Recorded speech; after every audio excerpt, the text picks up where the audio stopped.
अभी इस घोषणा पत्र में क्या है इसका हमारे पीसी जोशी साहब ने पूरा आपको बताया। सीपी जोशी साहब जितने मेन पॉइंट्स थे वो सभी उन्होंने माध्यम के साथ सामने भी रखा और यहाँ उपस्थित सज्जनों के सामने भी रखा। जो काम हमने पहले किया वो भी उन्होंने बताया और जो करने जा रहे हैं वो भी उन्होंने बताया। तो मेरा काम बड़ा आसान हो गया, क्योंकि जो कुछ बोलना था उन्होंने बोला, जो कुछ बचा कुचा था तो चीफ मिनिस्टर बोल दिया। तो इसीलिए ऐसे ज़्यादा वक्त मैं आपका लेना नहीं चाहता, क्योंकि मेरे को फिर उदयपुर यहाँ से निकलना है। मैं एक ही बात कहूँगा कि ये राजस्थान कांग्रेस का मजबूत गढ़ है। आज से नहीं, 1926 में कांग्रेस पार्टी ने पहली बार सेंट्रल लेजिस्लेटिव असेंबली के घोषणा पत्र जारी की थी। तब से ही हम वही वायदे करते हैं जो पूरा कर सके, जिसे अमली जामा पहना जा सके।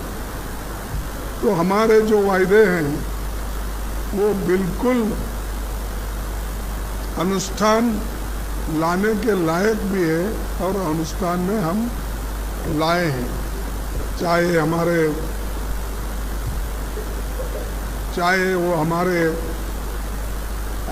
राज्य के हो, सेंट्रल गवर्नमेंट के हो, या कोई भी कार्यक्रम हमारा हो, उसमें हम जो वायदे करते हैं उसको निभाते हैं। अभी यहाँ जो पिछले का घोषणा पत्र था, अशोक गहलोत जी ने और पूरे कांग्रेस के नेताओं ने मिलके उसको जारी किया। 95% प्रॉमिसेस उन्होंने फुलफिल किया। अगर एक मैनिफेस्टो में कही हुई बातें अगर 90% कोई पार्टी करती है तो ये बहुत बड़ा अचीवमेंट राजस्थान के लिए भी है और बहुत बड़ा अचीवमेंट कांग्रेस पार्टी के लिए भी है। तो ये एक तरफ हमारा है। दूसरी तरफ हम जो सेंट्रल में भी हमारी गवर्नमेंट जब थी, 10 साल हमने जो गवर्नमेंट चलाई, उसमें महत्वपूर्ण मुद्दे हमने जनता को सुलझा के दिया। जो लोग जिनके पास गरीबी और जिनको खाना नहीं मिलता था, बच्चों को कोई प्रोटीन की व्यवस्था नहीं थी और सबसे ज़्यादा बच्चे ये प्रोटीन के कमी की शिकार कहाँ है बोले तो गुजरात में है। आप देखिए, आपको वो बाकी का नहीं पड़े, अपना जो ठीक था उतना पड़े, लेकिन दूसरे की कमी क्या है वो नहीं पड़े। गुजरात में बहुत से कमियां हैं, जिस जगह से कम 13 साल, 13.5 साल एक व्यक्ति चीफ मिनिस्टर रहा, वही व्यक्ति इस देश का प्रधानमंत्री 10 साल रहा, वो अपने ही स्टेट में नहीं कर सका। वजह क्या है कि कमिटमेंट नहीं है। जिसके पास कमिटमेंट है, गरीबों के लिए दर्द है, वो लोग किसी न किसी हालत में करते हैं। जब हम मनरेगा स्कीम लाए थे तब बहुत से लोगों ने टीका की, बीजेपी के लोग भी टीका किए, आर्थिक दृष्टि से जो एक्सपर्ट थे वो भी टीका किए, ये कहाँ से लाएंगे, कहाँ देंगे, ये नहीं होने वाली बात है। ये सब आप सुने होंगे, देखे होंगे। लेकिन श्रीमती सोनिया गांधी जी ने करके दिखाया, मनमोहन सिंह जी ने करके दिखाया, यहाँ तक कि कई स्टेट में इसका पालन करके फ्री में राशन कार्ड देने, फ्री में राशन देने का काम शुरू किया और उससे जनता को एक बल मिला, शक्ति मिला। यानी जब आपके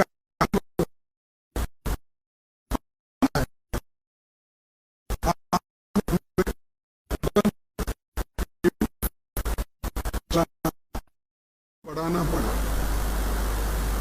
यानी मालूम नहीं इससे कितने लोगों को फायदा होता है, कितने लोगों का पेट भरता है, कितने लोग जो पहले भूखे पेट सोते थे वो खाना खा के सोने लगे, जिनको काम नहीं मिलता था वो काम सरकार ने देने शुरू कर दिए। तो ये हमारा अचीवमेंट है। उसी ढंग से दूसरा कि फूड सिक्योरिटी एक्ट, इसको भी जब हमने लागू करने की कोशिश की तो बहुत से लोग टीका करें, इतना पैसा कहाँ लाएंगे, एक तरफ नरेगा, एक ये अपना सिक्योरिटी, ये सब बहुत न होने वाली चीज़ें हुई। वो भी हमने करके दिखाया, उसको भी बहुत कुछ उन्होंने कहा। फिर बच्चों के एजुकेशन के लिए उन्होंने कंपलसरी एजुकेशन, हर बच्चे को शिक्षा मिलना चाहिए, ये जो एक्ट बना के हमने दिया वो भी उस वक्त उन्होंने टीका की। ऐसे बहुत से चीज़ें हैं जिन पर कांग्रेस के काम पर उन्होंने टीका करते ही रहे और वो खुद कुछ नहीं करे। हमको गालियां देने का छोड़ के दूसरा काम उन्होंने कुछ नहीं किया, लेकिन खुद ही बोलते हैं, गालियां तो हमको देते हैं, राहुल गांधी जी को देते हैं, अब इनको भी शुरू करे हैं अशोक को भी देने का, और दूसरे हर स्टेट में जाते हैं तो वहाँ के नेताओं को बोलते हैं। मेरे को तो बहुत बार बोलते हैं कि मेरे बाप को भी गालियाँ दी इन्होंने, मैं क्यों दूँ? बाप बेचारे, उनके बाप पिताजी कब गुजर गए, क्यों गुजर गए, वो तो पॉलिटिक्स में नहीं थे, उनको बोलने का मेरा तो कोई ये नहीं बनता, अधिकार नहीं बनता। उनके पिता के बोल के मैं कहाँ जाऊँ? मैं तो अपनी माता को 75 ईयर्स पहले खो लिया। मैं जब 7 साल का था तब मैं, मेरी बहन, मेरी माँ, मेरा चाचा सब जल के खाक हो गए, मैं बचा एक, और मेरे पिताजी, 2 ही लोग बचे हमारे घर में, 2 ही लोग। अब तक जिंदा हूँ, 82 हो गए, अब तक जिंदा हूँ।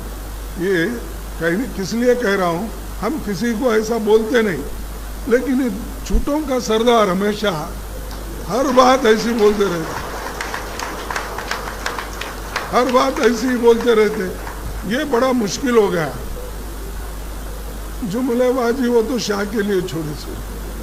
तो ये ऐसा, यानी जो हमारे मुंह में नहीं रहता वो हमारे मुंह में डाल के लोगों की सिंपैथी वो लेने की कोशिश करते, ये अच्छा नहीं। आप पॉलिटिक्स में हो, आप क्या किए आप बोलिए, आप क्या नहीं किए हम बोलेंगे। अगर लोगों को पसंद आया तो लोग स्वीकार करेंगे, अगर नहीं आया तो छोड़ दो उसको। तो उन्होंने वो भी मुझे बदनाम करने की कोशिश की। आप पढ़े होंगे, करगे जी ने मेरे पिताजी को वे नहीं छोड़े, वो पहले ऐसे नहीं थे, यानी वो भी एक, यानी ऐसे नहीं थे, कोई इनको सिखा रहा है इसलिए बोल रहे। खैर जान दो, लेकिन मैं इसलिए बोलना पड़ा मुझे, हम जो गारंटीज सेंट्रल गवर्नमेंट में भी कहे थे जैसा कि मनरेगा का, फूड सिक्योरिटी का, आरटीए का और हमारे एजुकेशन का, हेल्थ मिशन का, ये सब हमने किया। और वही काम गहलोत जी ने अपने सरकार में बहुत से चीज़ें, सेंट्रल गवर्नमेंट को तो उन्होंने अनुष्ठान में लाया, लेकिन बाकी के भी नए नए स्कीम उन्होंने दिया। अब जो पढ़ के उन्होंने बताया, जैसा कि अपने लोगों के लिए जो सेहत के लिए, आरोग्य के लिए 25 लाख का कुछ था। चिरंजीवी योजना में मुफ्त इलाज की राशि पहले 25 लाख थी, अब वो बढ़ाकर 50 लाख की है।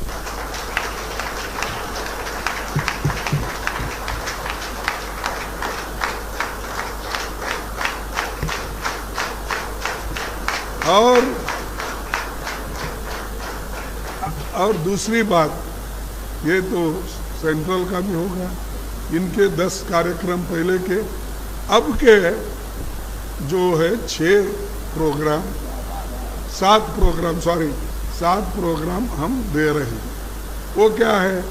गृह लक्ष्मी गारंटी, गोधन 2 रुपए में किलो तो गोबरी खरीदेंगे, फ्री लैपटॉप, आपदा राहत, अंग्रेजी माध्यम से बच्चों को स्कूल पढ़ेंगे, ओपीएस गारंटी जो सरकारी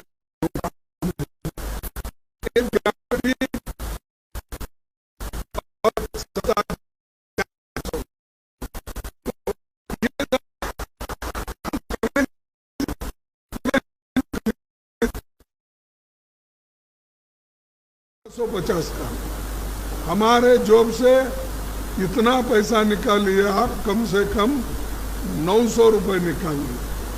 900 रुपये निकाल लेके आप 800-900 रुपये निकाल लेके हमको उल्टा दे रहे 200 रुपये।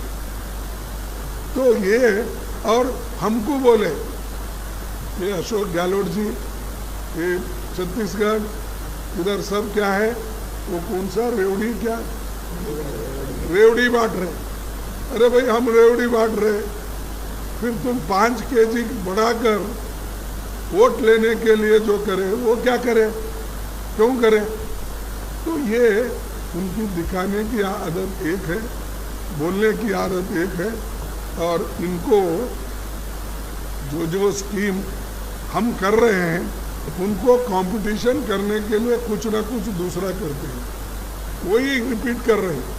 हमारे जो स्कीम से 7 ये हो 10 पहले के हो, हमारे स्कीम के वो बार बार रिपीट करते हैं और देखते हैं इसमें वोट किससे मिलता है, तो उसको एक 50 रुपये बढ़ा देते हैं। जैसा बोली होती है कहीं भी मार्केट में, तो कोई अगर ऑक्शन में ठहरता है किसी चीज़ के लिए, कोई बोलता है कि भाई धान खरीदने का है, तो कोई बोलता है 500 रुपये, तो दूसरा बोलता है 501, 502, ऐसा आज मोदी गवर्नमेंट हम कर रहे हैं। ये देखकर उन्होंने भी 1 रुपये 2 रुपये कई चीज़ों में बढ़ा ले, तो लोग ये सुनेंगे नहीं। तुम कितना भी कोशिश करो, इस बार फिर से राजस्थान में कांग्रेस आएगी।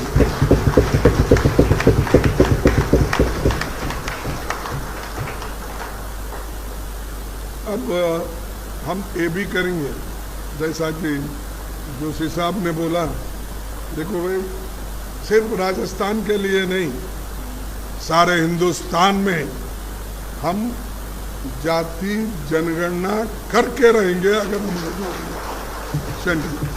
दूसरों को दुख देने का, दूसरों को हरासमेंट करने का हमारा उद्देश्य नहीं है।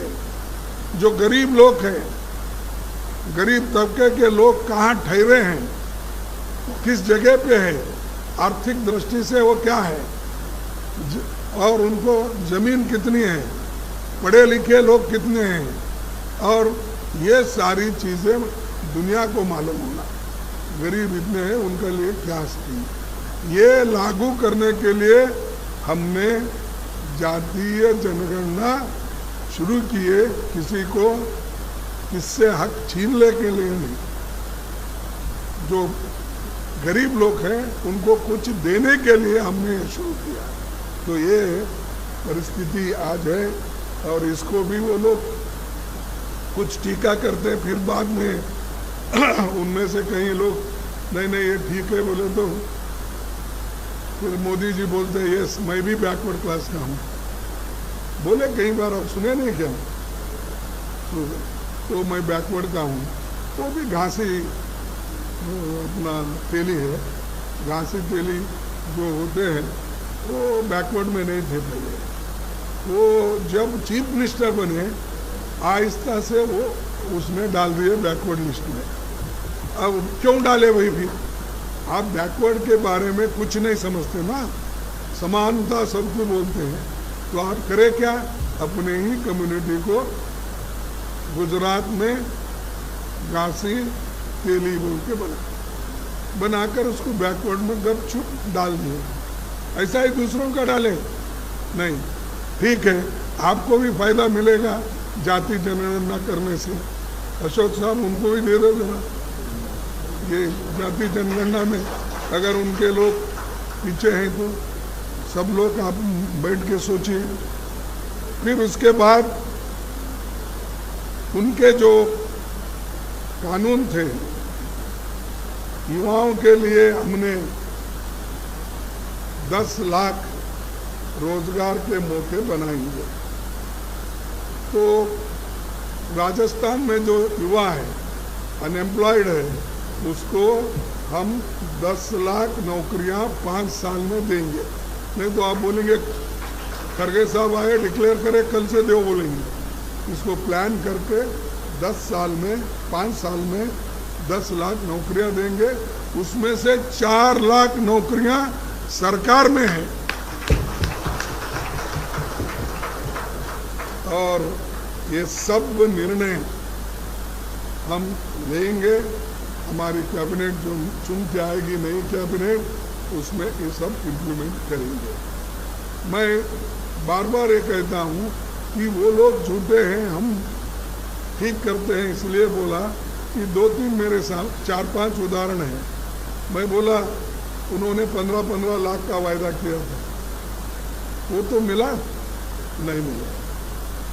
फिर 2 करोड़ नौकरियां हर साल देने का वायदा किए, मिले?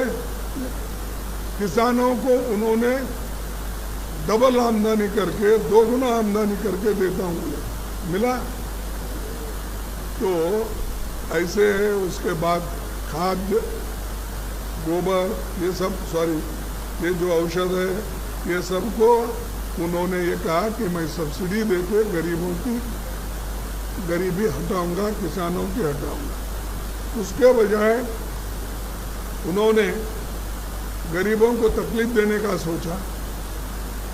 बॉर्डर पे हमारे लोग, किसान लोग जो उपवास सत्याग्रह कर रहे थे, उनको वहाँ पर उठाने की कोशिश किया, वो लोग उठे नहीं। तो कम से कम उस एजिटेशन में 750 लोग मर गए, और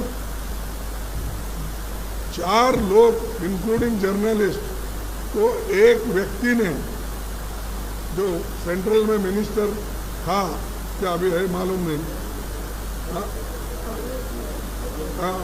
तो उसका बेटे ने तो किसानों के ऊपर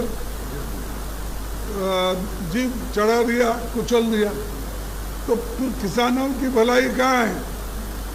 एमएसपी वो भी नहीं है। तो इसलिए मैं बोला मोदी साहब आप झूठ के ऊपर झूठ क्यों बोलते हैं? आप झूठों के सरदार है, ऐसा मैं बोला। उन्होंने सब छोड़ दिए। हम ये प्रूव करके बताए। अब हमारा प्रूव करने दो। हम 95 बोले हैं, इसमें कोई कमी है तो बोलिए। कर्नाटक में हम कहे थे 5, वो हमने करके दिखाया। अब तेलंगाना भी हम बोले हैं, करके दिखाएं। हम जो कहते हैं वो करके दिखाते हैं। इसीलिए मैं ज़्यादा न कहते हुए इतना ही कहूँगा कि इस जो राजस्थान घोषणा पत्र है 2023 का और इससे पहले का भी, सब लोग ये मानते हैं कि राजस्थान में जो कांग्रेस कहती है वो करके दिखाती है।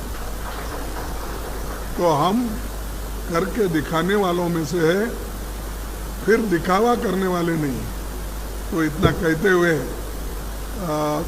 मैं थोड़ा सा समय लिया, इसीलिए मेरे पत्रकार मित्रों को, फिर आपको सबको धन्यवाद देता हूं कि मुझे बुलाए और इस जो राजस्थान घोषणा पत्र का आपने जो मुझे उद्घाटन करने के लिए या रिलीज़ करने के लिए आपने कहा, तो ये मैं बड़े इससे किया हूँ। इसीलिए कांग्रेस के नेताओं से मैं कहूँगा, जब आपकी पहली कैबिनेट मीटिंग होगी, ये सारे विषय उसमें आना चाहिए।